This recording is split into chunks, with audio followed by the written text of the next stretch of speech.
बिस्मिल्लाहिर्रहमानिर्रहीम। अस्सलाम वालेकुम दोस्तों, मैं हूं ग़ुलाम नबी। आप देख रहे हैं हमारा चैनल जीवन 786।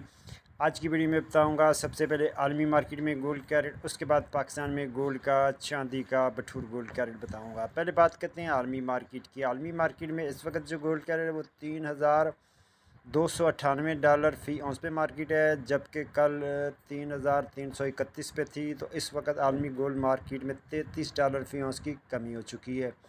उसके बाद अब यहाँ बात कर लेते हैं लोकल लिबर्टी मार्केट। गोल्ड बर्करी लाहौर पाकिस्तान आज तारीख 25 अप्रैल 2025।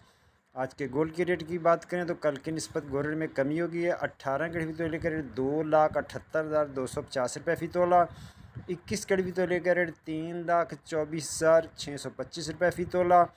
22 कड़ी तोले का रेट 3,40,000 रुपये फ़ी तोला।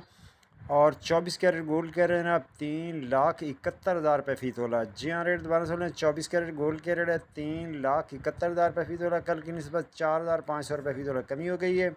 उसके बाद चांदी का रेट है 3,460 रुपये फ़ी तोला। और बटूर का रेट है 3,68,000 में सेल है। बटूर की वापसी खरीदी 3,66,000 रुपये फ़ी तोला। पेशावर में पक्के तोले का रेट 3,84,000 रुपये फ़ी पक्का तोला। मिलते हैं नेक्स्ट वीडियो में। अल्लाह हाफिज़।